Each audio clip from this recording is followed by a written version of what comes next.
everyone, welcome to Woolen Spinning. My name is Rachel. I can be found pretty much everywhere as well for pearls, and I recently changed the Patreon landing page to patreon.com/woolenspinning. So please have a look there if you're curious about what happens in the woolen spinning community and more information. And don't ever hesitate to post a comment or to send me a message on Instagram or here on YouTube to comment. And if you have any questions about sort of our community and what happens here. I feel like the camera is over, so I'm just going to turn it a little bit. I feel like I'm talking like way over there somewhere. Anyhow, welcome to episode 212. It is Saturday, August 21st. Mike and I have been up since very early, so thank you so much for being here, and thank you to new and returning viewers of the show. Don't forget to like and subscribe, and to those who are patrons of the community, thank you especially to you guys. So we have been up super early because we are getting ready to go on our yearly sort of camping off-grid, get out of the city kind of trip. I feel like we've been waiting all summer for it, and my mom talked about this actually from when I was a kid and we used to do the same thing. She said two things. First, that she didn't like going right as soon as school ended at the end of June, because you have your 2, 3, 4 week trip, however long you're going for, and then you're sort of back and you've got the rest of the summer until school starts. And she found that the end of the school year, it's quite, we all know it's quite busy. There's lots of things going on. And so you've sort of got that mad rush through May and June to not only finish up school, tie up loose ends, but also to go. And then on the other hand, if you wait and you go at the end of the summer, because we're not coming back until into September, then you're waiting all summer until you sort of have your holiday, like your family holiday. So I don't know which, and ideally, like in the middle would be like kind of the ideal, quote unquote, but then everything's really super busy. And it's really difficult for my husband, Eve calls him Mr. Welford, for him to get vacation in the middle of the summer because everybody else wants to be off. And because he's the director, he's kind of, he could shift his weight around and say, no, I'm going to be off. But he's very, very conscientious and very thoughtful. And we are flexible. So because our kids are in a slightly different model of schooling, we're off. At the old school, we were off earlier in June, and at the new school, we start later in September. So it's sort of, and it is nice to be places when it's a lot quieter. I'm sure many of you who've traveled and in your area, wherever you live, that week before school starts, regardless of where on the calendar your kids are starting or ending school, that week before they start and the week that they end, those weeks tend to be quite a bit quieter. People want to be home, they want to be getting things organized and getting things done. So it's kind of funny how that goes. And so for us, we'll be coming home when like things are really super quiet. And usually the group that sort of are empty nesters, sort of the baby boomers that are wanting to go out in the off season, we find for us personally, we've really noticed they don't really start coming out until after the Canadian Labor Day weekend. So that's the first weekend in September, is a long weekend for us. And we find that they really kind of start coming out for the off season when the weather's still really super good, but you've missed the July and August sort of family busyness. So finding that balance. So I'm feeling very tired. All of that to say, I am feeling very tired. It's been a very busy week. So, and neither Mike nor I have been sleeping well. Like, I don't know what's up with that. We are such good sleepers. So thank you for your patience today as I kind of mumble my way through the show, because I'm feeling a little bit empty, and I know that you guys all know what that feels like, and I'm really ready for a break. I haven't taken a really good break from like live streaming and from just sort of everything here at home, the kids, just everything, since before my dad died. So that was July of 2019 when we went to the Yukon. So I'm feeling, it's been 2 years. I'm feeling a little bit like, okay, need to go off grid for a bit and just have some really good quality family time. My mom was a rock star yesterday, and she actually came because she needed a rundown on a couple of things at the house, and she actually took the kids home with her. They were being so naughty. And she was like, that's it, you're coming with me. Oh, blessings for grandmothers sometimes. So they went willingly with her. and they came back just so happy and in really good moods. It's just reset everybody. Sometimes you just need that. So I did have a couple of wins this week. I had a really funny thing happen. I've been saying it for months. I'll tell you about it before we run the credits. My Magicraft Susie. So I bought that wheel secondhand. It had been with an owner who she, unfortunately, after she bought it, she had a really difficult time treadling on it. Just her body mechanics and her what she needed.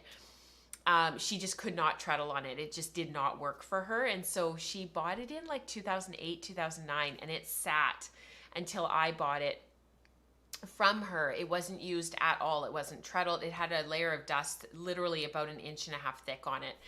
And it sat until I bought it. I feel like that was 2016, but I might be wrong. I might be off by a year or two.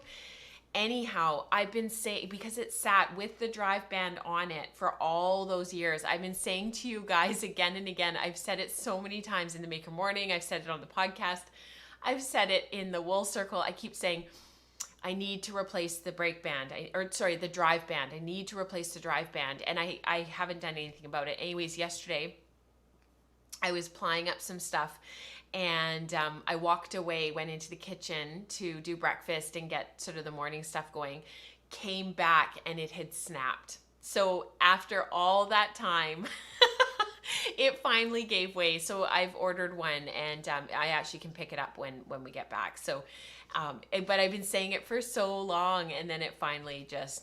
So I have a couple of skeins that I plied up yesterday because I couldn't finish that, because now that project is waiting until I get my new drive band. So I'm going to work on it when we get back. So in the meantime, let's run the credits, and I'll talk about the things that I pulled off yesterday from plying, and then we'll get into the Charolais.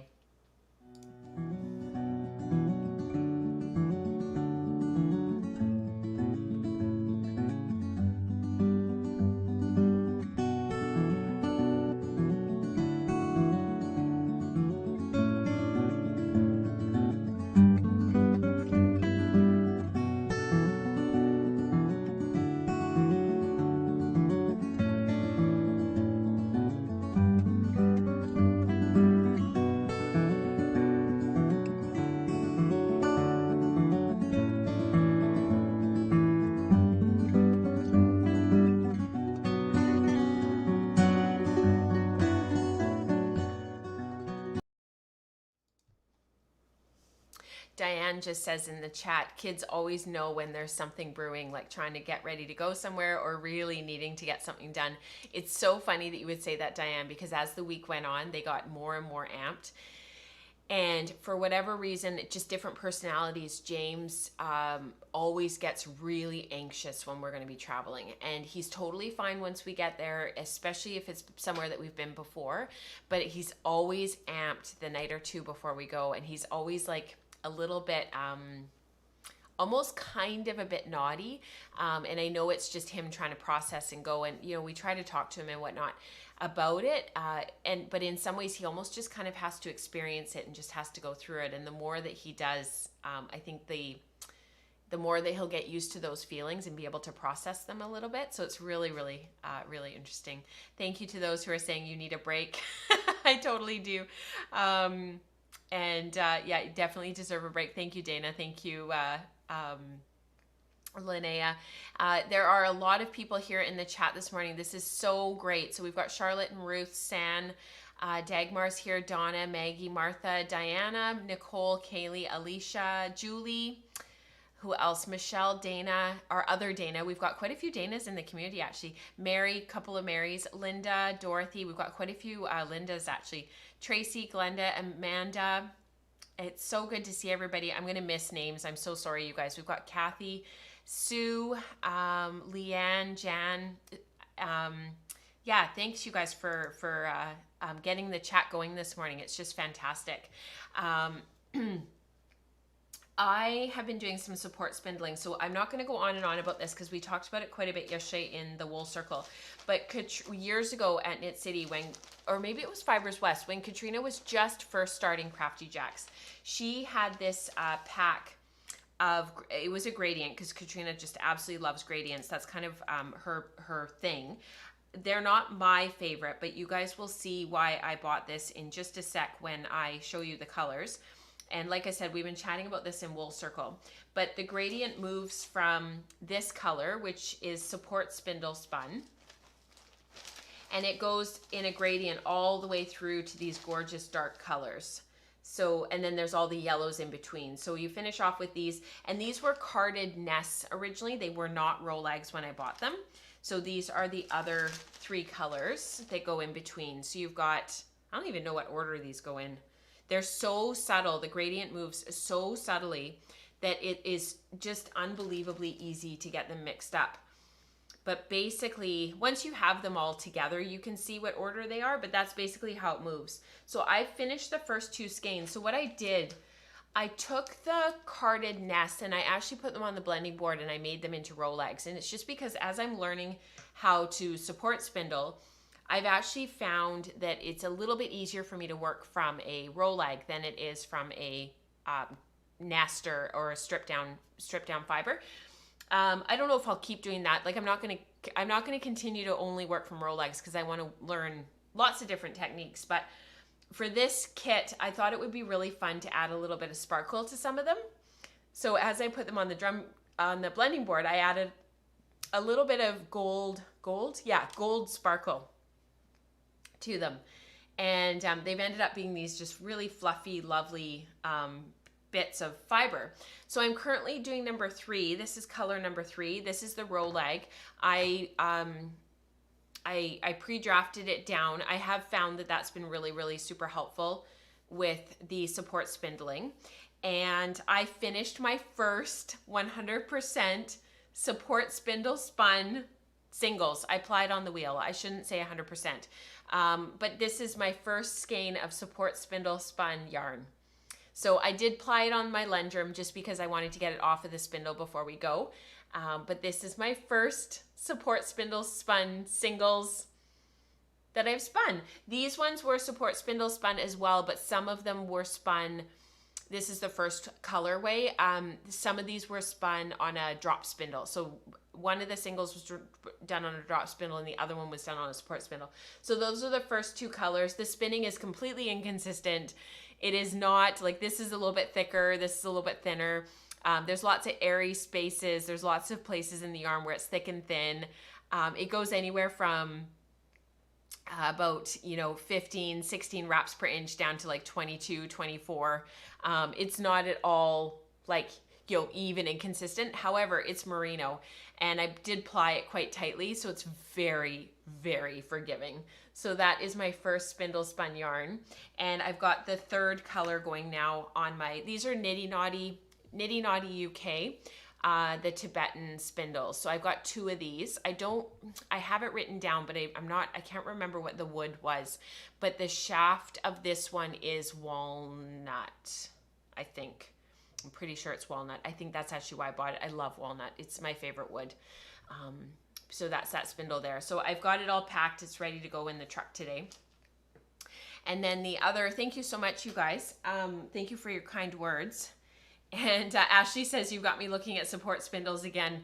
Maybe I'll actually decide on when to purchase this time. There are some, Ashley, that are on like Etsy that are a little bit more affordable. They're not quite so fancy. They're a little bit more, I don't know what the right word is, but they're a little bit more simplistic. Diana could probably actually post a couple of the ones. Carrie, how do you say her? What's Cherry? Carrie Cherry. Her spindles are really nicely priced, her support spindles. And I did actually order one, so it's en route now. But they were really, really well priced. So if you're looking to get into a support spindle that works, that's really lovely to spin on, that might be somewhere to look. If you guys want to throw some links in, that would be great. Yeah, Carrie.cherry on Etsy, and that's Galena is the spindle maker. Thank you so much, Diana. The variation will all work out in the knitting or weaving. You're absolutely right, Ruth.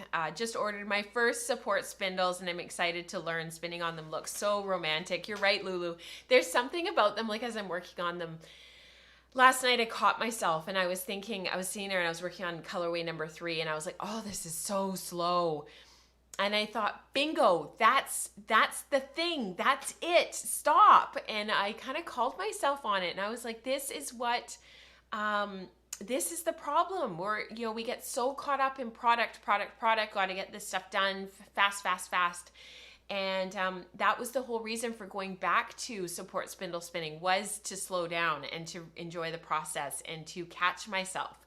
So, and to sort of retrain myself a little bit. So yes, it is, got that. So do you spin 2 singles or 1 and then put it into a plying ball? So for this one, what I actually did was I wound a plying bracelet.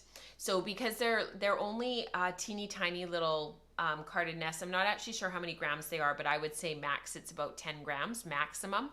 And I should weigh it actually and figure that out, because they are 10 grams because there's 9 bumps of fiber and it's 90 grams. So duh, they're 10 grams each. So for just that little bit of fiber, I did a plying bracelet. So I wound it off of the spindle into a plying bracelet, and then I just plied on the wheel. That's actually why I plied on the wheel, so that my hands would be free to actually do the plying. Support spindling is to be enjoyed. It's okay to be slow. It's so true, Mary. I have a friend who's a wood turner. She made me a spindle, which I've never used as I find them slow. I'm very much a project spinner though, rather than a process spinner. Yeah, I think it's good, Eve, to kind of know what it is that you are and what you do. Yeah. Oh, you're welcome, Dana, for answering your question. Yeah, keep the questions coming, you guys. So I did actually get something done talking about process versus product. We had talked about this on the Wool Circle a couple of sessions ago, and I was actually able to finish this yesterday. So I'll just hold this up closely. The product camera is set up for us to get on the wheel in just a minute and to actually do some spinning.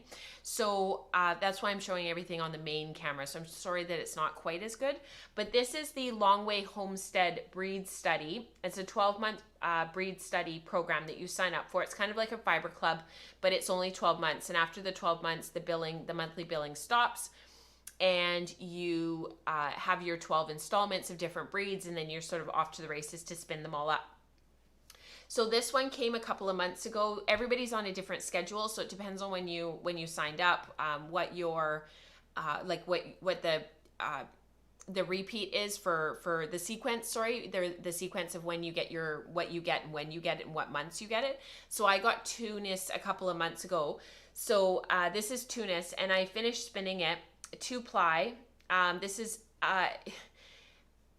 it's not really long draw, it's not really continuous back, it's a whole bunch of different stuff. But what I love about this yarn it's still a bit damp. I washed it last night and it's still a bit damp, but check out this elasticity. It's just got a really, really lovely bounce to it. Very downy. It's got a wee bit of a halo, a little bit more than I would expect from some other wools, but less than others. That doesn't really make a lot of sense, but I'm sure you guys are following me. 2-ply. I wound off 400 yards on a 2-yard skein winder, and I was actually going to calculate, and then when it was done drying, it matched the circumference. Like, these were hanging together. I washed them together, and when it finished washing, the two matched. So I have lost quite a bit in the washing process of yardage with this. So what I started off with was 400 yards, and I think what I've probably ended up with is around, let me just do the calculation,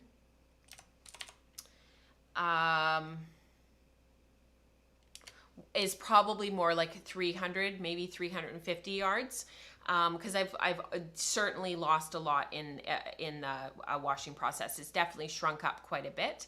I really enjoyed this spin. One of the things that we sampled it on the podcast, and I had kind of ended up doing a very, very gentle short forward where I wasn't smoothing. I just pull forward, let go, pull forward, let go. And on the Wool Circle, you can't see that I've sort of let go of my fingers because you're moving back to your fiber supply. So I wasn't smoothing, but it's hard to see that I wasn't smoothing. And we talked through that on the Wool Circle. And as I was spinning through the first singles and as I went on to the second singles, I was really enjoying just the spinning process in general.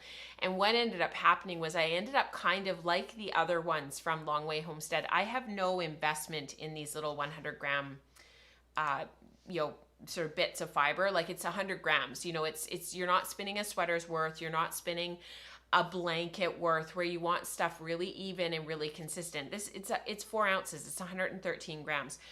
So I've been giving myself permission with all of these spins to just spin intuitively and kind of play around with different drafts and whatnot. So by the time I got to the end of the first singles, I was pretty much spinning long draw. And so lots of bounce, lots of air in the singles, lots of poof, lots of just really, fast spinning, and just lots and lots of air. And the second singles was pretty much all spun long draw. So what ended up happening was the second bobbin, I actually had more singles, because when you have more air in your singles, you can get a lot more yardage. But it ended up probably only being about 10, maybe 20 yards.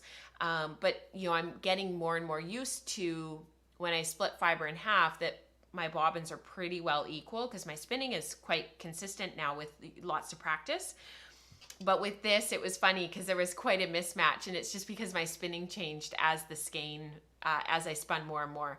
If I were to go back and do this again, I would probably spin the whole thing long draw.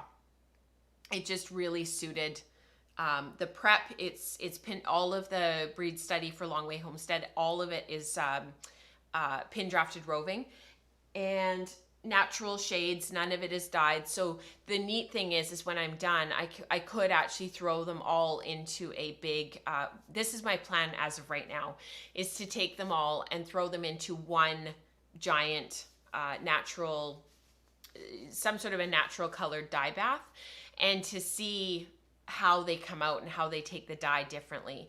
So the idea would be to like dye them all with logwood or all with madder, or maybe into an indigo vat, whatever that looks like. And then to sort of look at how the colors are different on all of them. I was thinking acid dyes, because you can get a much more even color. With natural dyes, you run the risk of having different colors coming out, like depending on how the dye bath is sort of mixed. Fitting all of those skeins into one dye bath wouldn't be realistic. So I had thought about maybe using acid dyes so that it's really super even across all of it, but I'll keep you guys posted. So this is Tunis. So I have my field guide here. So I thought that because we are looking at it, I thought I would just really, really quickly read it out for you, because we haven't done a lot with Tunis. I had a fleece a few years ago that I had combed and spun, and that was some of the best yarn I've ever made. So this is American Tunis, and it is labeled from Anna from Long Way Homestead as American Tunis. A versatile and friendly as the breed itself, American Tunis fleece aims to please. It's warm in color, dense and uniform throughout, with a noticeable crimp in the fibers. The locks are relatively open and a bit blocky, with occasional pointed tips. The fleece that I had from a few years ago, the tips were quite pointed and acted very much like a long wool, whereas this one was more like a down. It was definitely kind of walking that line between medium and down, and much more like a down. Flicking is an appealing preparation method. Shorter staple lengths can be carded and longer ones can be combed or spun from the fold. The wool's bit of luster adds brilliance to the dye colors, while the natural tone may warm them. So that's Tunis, one of my favorites. I know, you guys, all fleece is my favorite. I know, I always say it's my favorite, and then I'm on to the next thing. It's like, oh no, this is my favorite. And then I'm on to the next one, and no, this is my favorite. I know. You guys can call me on it, but I know. And I know you guys are pretty much the same as well. So let me just make sure that I caught all of the questions. Somebody was asking what the breed was, so it's Tunis.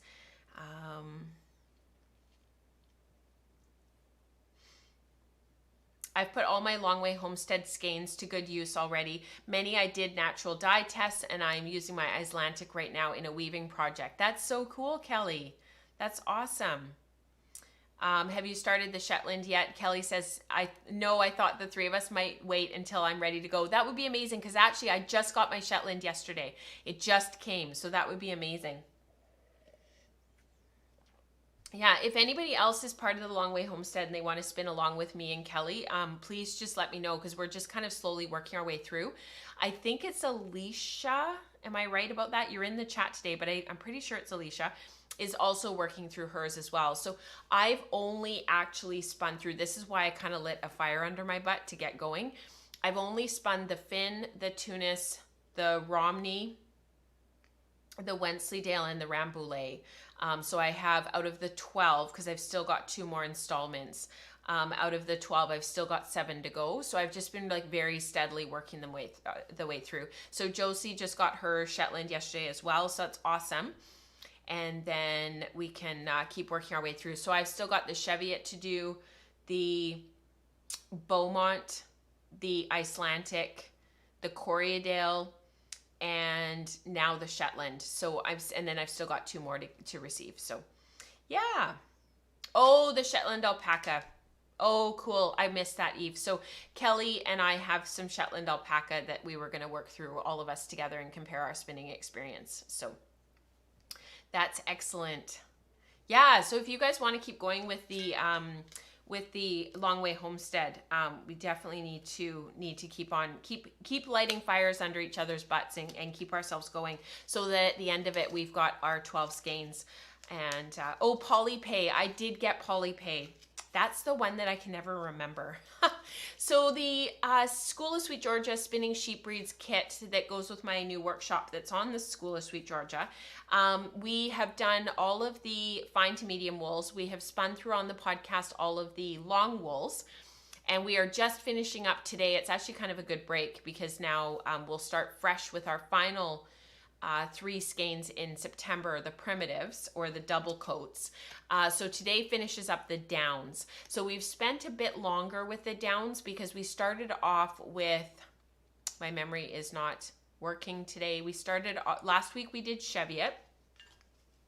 And we started off with the gray Suffolk, which is actually a medium wool and kind of a Heinz 57 of a whole bunch of different wools. Suffolk that comes from Suffolk sheep is always white, and it's very, very downy. It's very bouncy, springy. It can be a little bit toothy, a little bit coarse. People find it a little bit difficult to wear next to the skin sometimes. If it's lightly spun with lots and lots of air, I actually really, really like it, and it's really easy to get in the Pacific Northwest. So because the gray Suffolk wasn't really a down, we also did 100% Suffolk out of my stash. So that wasn't part of the kit. It was just from my stash. And then last week we looked at this Cheviot, and we made a very floofy 2-ply, lots and lots of air, a really low ratio. And we just spun through a few different sort of ways of sampling the Cheviot. As you guys know, Cheviot really is one of my favorite wools. I'm not just saying that, it really is one of my favorites. So this is washed. It turned out beautifully. I'm going to put it with the other ones. And this week we'll finish our study off with Charolais. So this is just white Charolais. It is sort of in comb top form. We did Charolais as a breed study last summer, and Katrina carded it all up for us, which it just lended itself beautifully to being carded. And most people spun long draw. And I think generally people really enjoyed it. Some people found it a little bit coarse, a little bit toothy. The down wools do tend to be a little bit more on the toothy side. I think we're so used to working with breeds like Targhee, Polworth, Cormo, Merino, that we get used to that really smooth, soft feeling, very almost baby down kind of fleece. And then we go to some of these other ones that are a little bit more toothy, a little bit more coarse. I use that word very, very loosely. And people sort of find that a little bit difficult. So with Charolais, again, I'm looking in our book. For a meat breed, the Charolais produces unusually fine fiber with short staple lengths and nearly square locks. So if you can see that there, that's the square lock. And you can see how short that is. It's very, very slightly over an inch. And many people in the community, when we were doing our breed study last summer, they actually found the spinning really difficult because the locks were so short. And it forced a number of people, you guys actually might remember, it forced a lot of people to learn long draw, which I thought was really positive, because long draw is one of those things that many of us kind of put off and put off and put off, and we sort of are like, oh yeah, I'll learn it eventually. It's kind of like support spindling for me, and you know, it's good to push our boundaries. The shearing of this breed is not fleece oriented, so if you find that second cuts make it difficult to produce consistent row legs, try using mini combs, and of course that'll get all of those second cuts. Because of the short fibers, singles will need to be thin and enough twist to give them integrity. Although a woolen style draft will preserve the wool's elasticity, it's easier to control naps with a worsted style draft. So the reason for that is because when you're spinning worsted, you can hold the singles taut over your fingers and use your nails and pick out the naps. It's a little bit easier to do that when you're spinning worsted style. The best uses for this wool is, although they don't rise to luxury levels, Charolais wools make soft, general purpose textiles. So I would really like to put a plug in for Charolais and say, if you enjoy the medium wools and you enjoy Cheviot and you enjoy, you know, Finn and Shetland, Cheviot, Massam, which is a bit longer stapled, and trying to think of some of the other ones that really ride that line of sort of, you know, roughly 25 to 30 microns, 24 to 30 microns. So they're not fine enough for the wool pool, which is below 24 microns. They're sort of between 24 and 32 microns. If you enjoy those, give Charolais a chance, especially if you are really wanting to improve your long draw. This is an opportunity to really make sure that you are getting enough twist into your singles. And that was one of the main things that people really found when we were working through all of this in our breed study last summer, was, you know, that it pushed their comfort zone. Some people didn't like it. Some people didn't like the wool. Some people really liked it. The people that made items and clothing and stuff after, like mittens or cowl, or like did something, they were very surprised at how much it transformed once they started spinning. So I spun all of my study last year. I spun it all woolen, and I will link to all of those videos in the show notes after the live stream is over. Some of them are locked because they are for patrons only, and some of them are for patrons at certain levels. But there was one that was for everybody, that was public, that was released publicly. So I will make sure that that is noted in the show notes. So let me switch the cameras. Oh, that's great, Dana. She's going to join us in this breed-specific wool. I found the Charolais yarn that I spun to be too bouncy and stretchy to weave with. Yeah, I think these really lend themselves to great knitting yarns. Really great knitting yarns. All right, I actually ended up making a toque out of some Charolais that I had spun from Katrina's Fiber Club. So that wasn't our breed study. That was Fiber Club, and I made the Alaska toque actually, and I really enjoyed making it. So I thought that I would come back a little bit from my wheel. I'm just hoping that you guys can see, and I will zoom in, but let me just pull my apron up here. I'm hoping that there's enough contrast here, but if not, we can move things around. I can still see the chat, so you guys let me know. I had this all threaded, and then the kids came by this morning and they were playing with it, so now everything is tangled. We just need to rethread. Restart.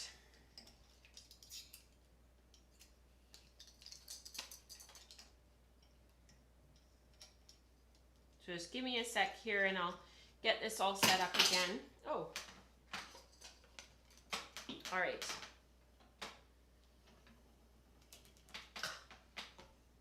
The uptake. Oh, you guys.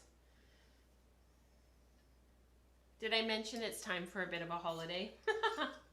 I should mention next week there will be a live stream. It will be at the same time at 8 a.m. Pacific, 11 a.m. Eastern. I unfortunately will not be there, but you guys will be here. So please mark your calendars. There will be a live stream next week. The post will go live so that you guys can see it and access it. And there will be a live chat. Okay, so because this prep is different from the breed study that we did last summer, and because this is not a woolen prep, this is a worsted prep, this is actually really lending itself to spinning in a worsted style. Because let me zoom in. You guys are really going to have to watch my hands. So because of this short staple, look at how close my hands are. They are very, very, very close together. And if I don't, I can even feel it as I'm drafting. It gets really, really thin, which I know is hard to see on the camera that it's thin, but it's quite thin. And it feels like there's too much twist in it, and it bounces back. And it kind of makes this like ropey, wiry yarn. So let's see if we can draft a little bit faster, more to my default. But again, look at how close my hands are. I can't move them any further apart.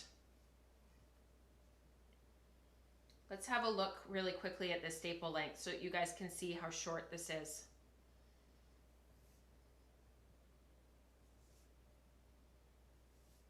This is really short.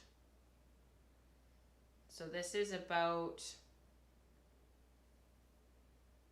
yeah, it's about an inch of wool. It's very, very, very short. So when you have short fibers like that are lending themselves to laying parallel to one another, like they're really nicely laying next to each other and staying in sort of a semi, like I wouldn't call this a true, I wouldn't call this a true worsted preparation, only because it is so bouncy and springy, and it's got that downy nature to it that it's kind of, downs don't know that they need to be buddies with each other. They kind of resist being friends with each other, which is why they're resistant to felting. They will felt if you push them hard enough, but they don't do it naturally. Because of that, in a worsted prep, they might be lying parallel to one another and they might look worsted, but they don't, it's not quite the same as the long wools, where the long wools are just long and sleek and they're just perfectly matched up. It's just not quite the same.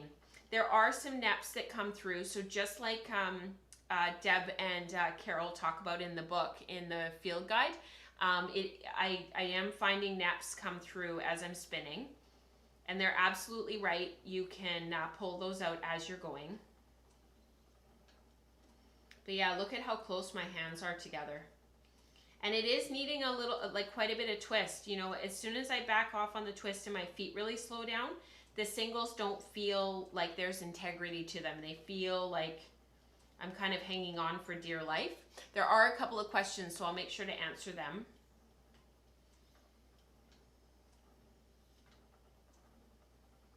So I'll have a look at this plyback test. I'll have a look at the questions, and then I wanted to show you another way of spinning this. Oh, I like this. I always say that. Oh, I like this. It's because I love yarn. Can you guys relate? Josie says your Alaska toque is really beautiful. Oh, thank you. Just rewatched that podcast episode this week. Oh, thank you, Josie. That's so lovely. It's a very interesting chart when you're knitting the Alaska toque. I'll take a minute to insert a photo in just a minute. There is no repeat in the toque pattern, and the same with if you knit the Alaska sweater. So you really have to pay attention, and you have to look at the stitches that you've got on your row below so that you can watch for how they match up in the chart as you go. So this is that 2-ply of the Charolais to start us off. And I really like this, and look at that elasticity. Lovely twist angle. I wouldn't want it to be much lower twist, because if I untwist it, you're going to start to run into a yarn that's not quite as structurally sound. So that is sort of a short backward-ish, continuous backward-ish kind of a yarn. Now the other thing that you can do with these yarns that really lend themselves to long draw and I'm going to zoom out the camera, which is actually why I had it set up the way I did before, is I'm just going to shift over here so you can see. You can spin them. Oh no, I need to go the other way. I was right the first time. I almost went the other way, and then I second guessed myself. You can see the water on the floor from my Tunis skein. It wasn't quite dry. So what you can do is you can put this into more of a woolen prep. So you can go over the fold. We don't do the fold very often. But you can take your prep, fold it over your finger. There is a From the Fold video in the index. I can link it in the show notes as well. If I forget, you guys, maybe somebody can link it if I forget. But you can kind of turn this into a woolen prep. So if you're really curious about spinning this yarn as more of a woolen style yarn, because the downs do really lend themselves to that, just turn it into more of a woolen prep to get that long draw going. I don't like spinning long draw from comb top. I find it just is not my favorite. Some people love it. But if you like it, that's great. More power to you, but it's not my favorite. So I tend to go over the fold if I'm going to spin long draw from this type of a preparation. So let's have a look at that comparatively. I can feel that this doesn't have enough twist. It's too low twist. Probably because I'm talking and treadling at the same time.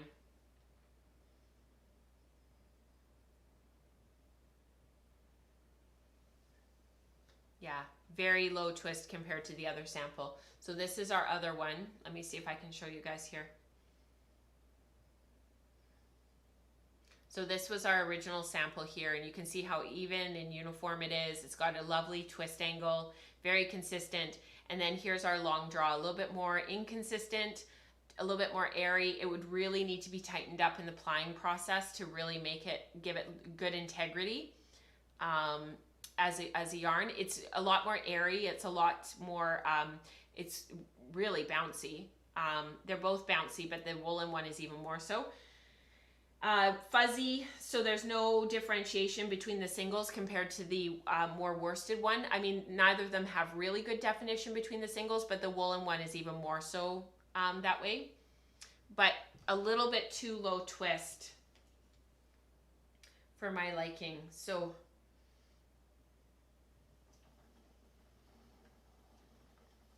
I think I would just tighten it up a bit and treadle a little bit faster.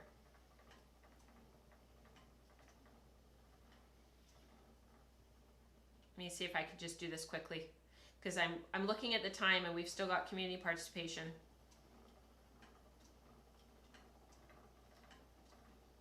It's spinning up very fine though, worsted or woolen, it's very fine. It doesn't, it's really making a lovely yarn.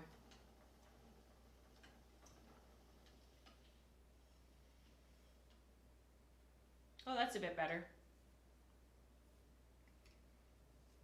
I find with long draw, it takes me a bit to get into a really lovely rhythm. Do you guys find that? I really have to like sit there for a minute and like really kind of get into a nice rhythm. That's a little bit better. So we'll have a look at that. A little bit better bounce, or about the same bounce, sorry, but a little bit higher twist, a little bit firmer, a little bit more structurally intact, and it is actually a little bit more even. So yeah, you can see just that's spraying. It's just crazy. Crazy.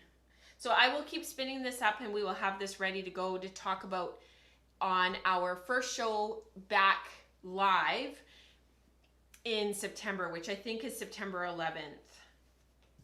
So we'll have a look at that when we get back, which would be really exciting. It'd be really good to chat through what ended up happening with the yarn. And what I'm really looking forward to, I don't know if you guys are, but what I'm really enjoying or looking forward to is actually the having them all laid out. So all the different yarns that we made, all the way from fine all the way over to the primitive double coats. I'm really excited to see sort of that spectrum, if you will. I was going to show you really quickly the Alaska toque. So let me just load that really quickly. It'll just take a sec so that you guys can see what I'm talking about with how this yarn knits up. It's pretty awesome. I just absolutely loved this yarn. And yeah, you guys can see it there. And this is a pattern by, I'll just pop it into the show notes so that you guys can see it. It is a pattern by, and actually I can't remember who told me about it. Somebody in the community told me about this pattern, and I looked at it and I was, oh, it's by Camille Decote, of course. This is Camille Decote. And she's done a couple of other patterns actually that really lend themselves to hand spun. I think people have made her Alaska sweater, but the one that's really super popular is her +1. So this is a Ravelry link just so that you guys know, so you can be prepared. Her +1 sweater, it's in my queue actually. A lot of people have plans to make that for their hand spun. And she actually knits it out of hand spun. So the color work section of that sweater, +1, which I just linked in the live chat, is from her hand spun, which is really cool. So, all right, let's get into community participation.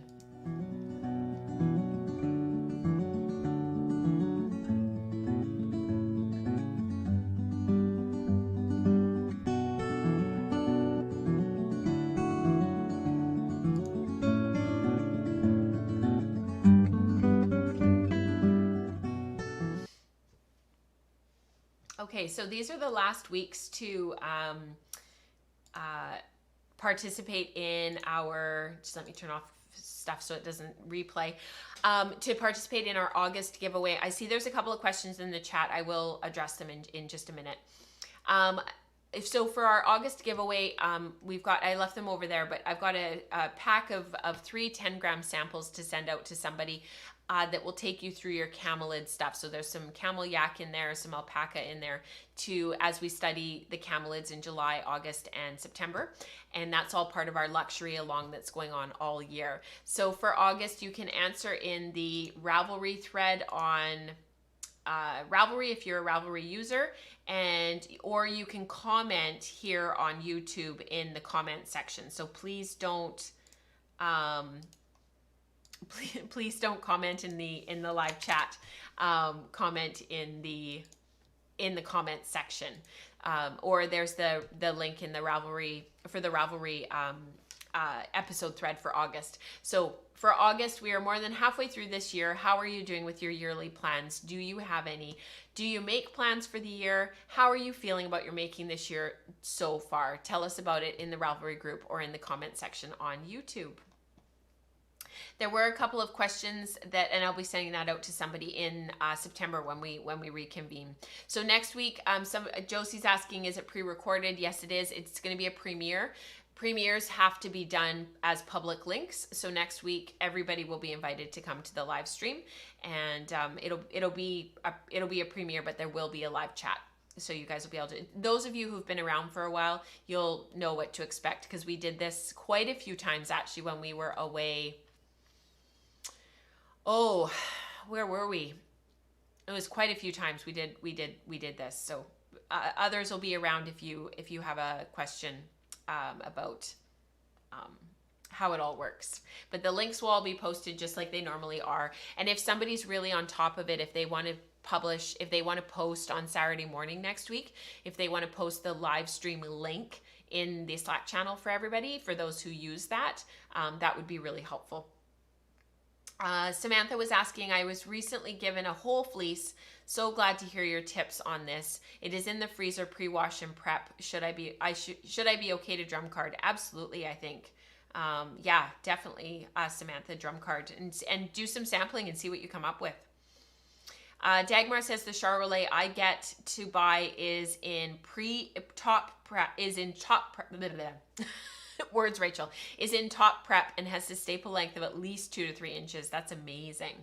That's awesome. All right. Is that spin box available yet? They are working on dyeing, actually, Kathy. So I will be posting the links for the spin box as soon as Diane at Sanjo Silk has it ready to go. I agree with you about getting into a rhythm of long draw once you are in that space. If you think about it too much about what you are doing, you can lose it again and the singles can drift apart. Absolutely, Jan. I was wondering where to enter yardage for Spindle Spun Summer. Oh, great question, Josie. Just throw it into the Ravelry group, into the Ravelry thread, and we'll start a list in September to start to tally that. I kind of haven't gotten that far yet, so we'll figure it out in September. All right, let's get into community participation. So this is from Megan. She has finished her shawl. So she had posted about this last week. She was almost done. She had that last section to go at the bottom. And this is a pattern by Joji Locatelli, and she just did a beautiful job. Well done. This was from our Shetland breed and color study, which was the one that we just finished. They ran from January all the way through to the end of June. It's just absolutely beautiful, Megan. Well done. This is our Jacob study. So people are really getting going with the Jacob already. It's crazy. This is from Alicia. She completed her breeding color study yarn and she's so happy with it. She ended up with about 124 yards of worsted to Aran weight, traditional 3-ply gradient yarn. Isn't this photo beautiful? I just love this photo. I spun it using short backwards draft, which worked perfectly with this fiber. I've already got a project picked out for it and we'll get it on the needles soon. I can't wait to see, Alicia. Beautiful. This is also from Megan, and this is for Spindle Spun Summer. So this is going on until the autumnal equinox in September. And you can learn more about that in Patreon at patreon.com/woolen spinning, specifically in our ketchup and pickles posts that have been going up every month for housekeeping, just to let you guys know about all the links and everything. I think I have published the one for August already. Let me just double check and I'll throw that in the yes, I have. And I will throw that into the live chat for people who are wondering about what is available this month, where the links are, and what you have access to. So this is from Megan. Got up to the mountains for a little family bike ride today. The kids play at the lake and I spin. Sounds like a good deal to me. This is from Dana. Or sorry, no, this is from Diana. It's a wrap. Finished spinning all the red, magenta, orange silk blend and assessed 9 spindles in the process. Now to wind all the yarn off into plying balls, winding a 2-strand plying ball from the singles yarn, which were separated into blending board singles and drum carded singles. Hopefully this will make a more consistent yarn in terms of color. I just love that photo where she's holding the plying ball. Oh, beautiful. I have suspended spindles and support spindles singles all mixed up. Let's see what it looks like. Stay tuned. And actually, Diana shared it with us on Maker Morning on Thursday morning, and it's just absolutely beautiful yarn. Beautiful yarn. And I love this photo of all the spindles. I just think that's beautiful. Thank you for sharing. This is from Sarah. I finally have 4 turtles ready for plying. There's a bit left to spin, but I think I'm going to ply a bit first to give myself momentum to finish. Go for it, Sarah. I can't wait to see the finished yarn. This is from Mary. Very excited to learn that Spindle Spun Summer is going to continue into the fall with sweater knitting. So what we're going to pivot to when we're done Spindle Spun Summer is we are going to go into, for the rest of the year until we start Spindle Spun Summer again, into Spindle Spun Sweater Spin. So for those who have spun up all of their yarns on their spindles or have yarn from previous that they've spindle spun and they want to work into a sweater or they want to do the whole sweater, whatever works for you, a bit of it, all of it, we'll walk through that process together in the fall. So she says, I had already been looking at my small pile of spindle spun down, imagining to, sorry you guys, I'm getting all tongue tied. I had already been looking at my small pile of spindle spun yarn, imagining it knit into a colorwork sweater with a ball of 3-ply borrowed from my daughter's stash. Beautiful. This is from Josie. I just love these photos. We had to have a little bit more the word that I want to say, I don't want to say on the live stream. I'm sure you guys have filled it in, but some spindle candy, because last week we had the one from Crystal that I shared that was from Woodland Handcrafts. This one is from Silly Salmon. So this is from Josie. I got my Silly Salmon spindle today. Isn't it just gorgeous? Yes, it is. It is my first support spindle, and there is a learning curve to surmount, park and draft. But one obstacle is I cannot tip the spindle sideways in the bowls I have found because the sides of the whirl rub on the surface. I have a wooden spinning bowl ordered, but this little beauty has a metal tip. Any advice on where I could order a good bowl for metal tipped support spindles? I actually really like the metal tips in the wood, but I know some people don't because they scratch. They can scratch the wood. A sushi bowl that you use for soy sauce, they work really super well. Diana has some, and I tried them when I was over there, and they work really, really well. Go to a thrift shop and buy a whole bunch of different bowls and bring them home and see what works, and then redonate the ones that you don't want. Different style ramekins work, different plates work. There's all sorts of things. So just go to the thrift shop and look through their china and see what you can find. You actually might be able to find something really, really pretty. You don't need to order a bunch more stuff. This is from Megan. This is for our luxury fibers along. When I tell you guys what this fiber is, you're going to just roll over. I should let you guys guess, actually, at what. Yes, saucers work really well. Becca loves saucers. She turns them upside down. They work really, really well. So I'm going to let you guys guess what this fiber is. Those of you who are on the Slack channel and know, that's cheating. I'm not going to read Megan's entire comment about this, but it is in the show notes, available at patreon.com/woolenspinning. But she finally did it. She has spun cashmere cloud into enough yardage for a sweater. Isn't this incredible? It is a 3-ply, 1,380 yards of fingering weight yarn. She has been spinning this since January. There is so much twist involved in this project. She spun it semi-short backwards. So that's where you go like this. So you're draft and on. That's short backward. I did let some twist into the yarn supply, but I also smoothed the yarn down for a more worsted look. I tried some long draw and without smoothing and it gave quite a halo. I wanted a more worsted look for this yarn, so I liked the smoothing better. I experimented with spinning from the cloud versus making roll legs versus making poonies. I really liked this from the cloud the best. So she goes on to give a whole bunch of numbers, which I find when I read that out, it just gets lost in the foray of talking. But if you are interested in learning more about the details of this project, it is in the show notes. She does say at the end, this is my first time spinning a large quantity of cashmere. While I wouldn't call it a beginner fiber, I think an adventurous intermediate could give it a try. And now to swatching. Beautiful, Megan. Really, really well done. That could have gone under our natural shades along as well, but I thought it needed to go into luxury because cashmere. This is from Eveline for Natural Shades Along. I plied and washed my Polworth. It's almost 400 yards of 2-ply, super squishy. The thickness is all over the place between 8 and 20.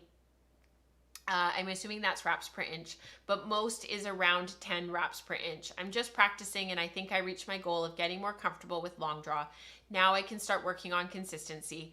Anyway, it's so soft that I want to cast on immediately, but I'm not sure what to make from it. Maybe some kind of cowl. I think that sounds perfect, Eveline. And you'll be really surprised at how much of those inconsistencies are hidden in your knitting. It's really quite amazing. Eve, yes, you're so true. That's so true. In the wool circle, you make me laugh. In the wool circle, going back to the spindle bowls for a minute, on the wool circle yesterday morning, I had a clip of Nora testing out all of the different spinning bowls and all the different spindles and stuff. And she had been challenged by my friend Diana, who's in the chat today, and my friend Kim, to sort of compare and contrast the different spindles and the different things, the different bowls and whatnot that they had when we were there last Friday, like just over a week ago. And Nora came up with this phrase for when the spindle shakes and you've got it on something and it starts shaking like this, and you can't kind of get a good spin and it doesn't stay put. She calls it jiggly joggly. So Eve says, make sure they're not jiggly joggly. You don't want a jiggly joggly spindle bowl. So like this would be jiggly joggly. So this is just the bottom of see, that's jiggly joggly. You see how there's like nowhere for it to go? It just kind of moves around. That's jiggly joggly. It's Nora. So I was from the Wool Circle yesterday morning. So for those who haven't caught up with that episode, definitely have a look at that. I am super excited to share the next few projects. These are real, true zero to heroes. Not that like everything that we share is zero to hero, but these next 3 projects, there's a lot of blood, sweat, and tears in all of these projects. And I just want to say to you guys that I am constantly humbled by the work and the amount of dedication to your spinning, your prep, your dyeing, if you're dyeing, your fit. I am just constantly humbled at the just degree of workmanship that goes into some of these projects for zero to hero. So zero to hero is where we go from raw, from sort of unspun fiber, it can be comb top or raw fleece, whatever, all the way through to a finished project, knit, woven, crochet, whatever. So this first one is from Amanda. Some firsts in this sweater spin. So this sweater for my husband is part of my Make 9 for this year. My first fully drafted from scratch sweater. It was saddle shoulders and a broken rib, hem, and collar. It is also the first big spin of mine where I used my drum carder to create the blend, and it turned out so consistent in its color that I didn't even bother alternating skeins when I knit. It was a blend of 4 different colors of merino top and was spun long draw from the stripped down bats and plied as a standard 3-ply. Those are the 4 colors that she used originally. Oh, and it actually fits him. Success. Yes, Amanda, this is amazing. Beautiful. Really, really well done. And some of you have gotten to know Amanda through book club, and she's been in our Maker Mornings quite a bit and has shared a lot about her process and her making, which has just been awesome. This is from Helene. She joined us on the Maker Morning on Thursday. Actually, she was at gymnastics with her eldest, and her youngest was with her sleeping, and then woke up. But she joined us for a few minutes, and it was so good to see her. So this is her gauge question. She wants to knit the Albini sweater. The gauge for it is 20 by 27, so 20 stitches by 27 rows, and her yarn came in at 22 by 35. So I had a very similar thing with my Albini, so I'll talk about that in just a sec. That's with the recommended needles. She loves the way the swatch knit up and the feel of the fabric. It is a Shetland 2-ply. If I still use this yarn with these needles, how will it affect the garment? Or can someone point me in the right direction to look this up? I think if I go up a needle size, it'll be too airy.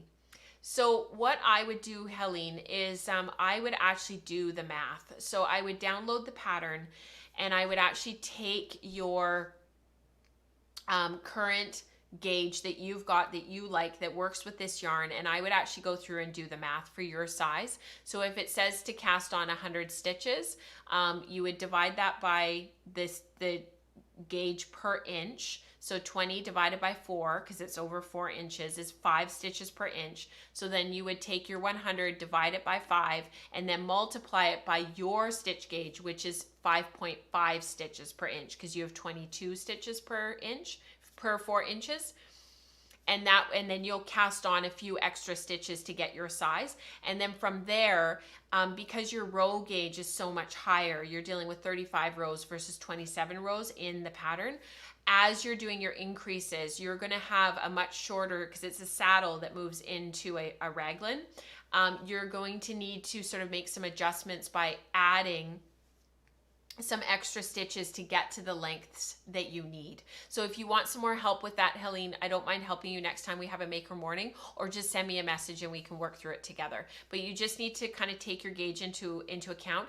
Also, there are people on the Slack channel that you can ask who are expert sweater knitters. So do post in the hashtag sweater spin, and people will walk you through the math of how to adjust it. The Albini starts up here and then it moves to a raglan. So once you get to the raglan, you might want to do your increases as you're trying on the sweater. You might just need to spread your increases out a little bit so that you're getting the length as well as the increases in the right spots. So we can talk about that some more. This is from Sue. This is just fantastic. Her first zero to hero, all the way from fleece to vest, is well underway. It's a Romney fleece. The body would have been blocking prior to picking up the button bands. It's hard to believe this started out as a dirty bag of fleece and no idea how to proceed. The sweater spin, it ended up being a sweater spin and zero to hero, and it is also her first fleece.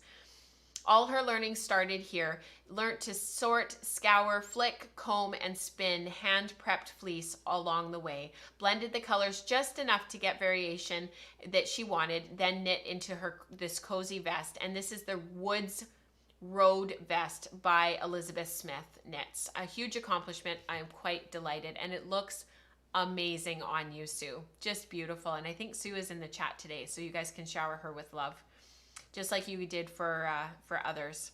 Yeah. So finally, just a few more things to share with you guys. This is from Kelly. This is for our sample spinning and our play. The creation of something new is not accomplished by the intellect, but by the play instinct. That's from Carl Jung. Kelly shares, I've been spindle spinning and e-spinning a bit, but mostly knitting. For the last couple of weeks, I've been working on these socks. The fiber is MCN from Wound Up Fiber Arts. For those who are new to spinning, MCN is merino cashmere nylon. It's quite a common yarn in the knitting world in commercial preps. I spun the singles on drop spindles and plied on my nano e-spinner, and the finished pair are also WUFA, W-U-F-A fiber from Inorganic Polworth, Wound Up Fiber Arts, WUFA.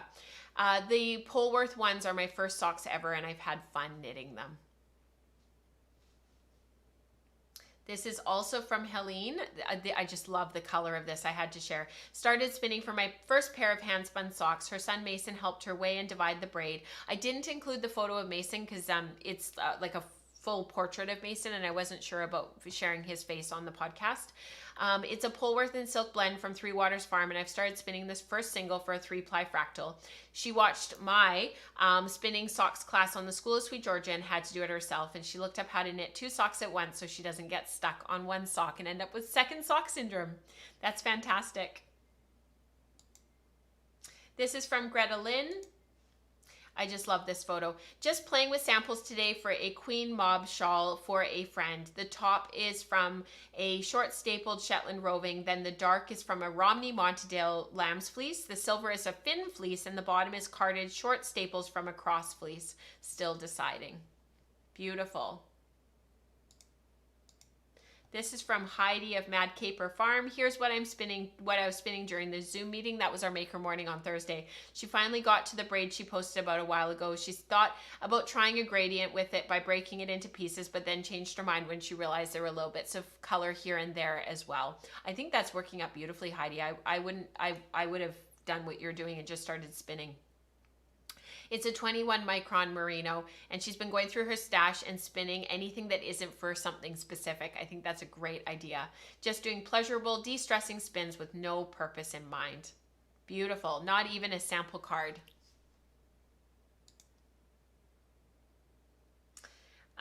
This is from Sue. This is Hilltop Cloud. I decided to try spinning from the fold for a second singles. I started on my spindle but changed to the matchless in double drive, and she's got it worked out. The striping is very cool, but you can see each color drafting out from the chunk in my hand. I hope that this will get a bit more color variation in the final yarn. I'm smoothing the singles to more closely match the spindle spun one. With these types of fiber preps, no matter what you do, unless you actually go through and strip it down and separate the color, it is always going to be muddy.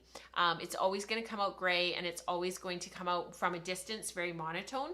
That's the brilliance of these types of preps. So it'll be really great to see the finished yarn, but and you will get, like, when you look at it closely, it'll look heathered and you'll see the individual color variation.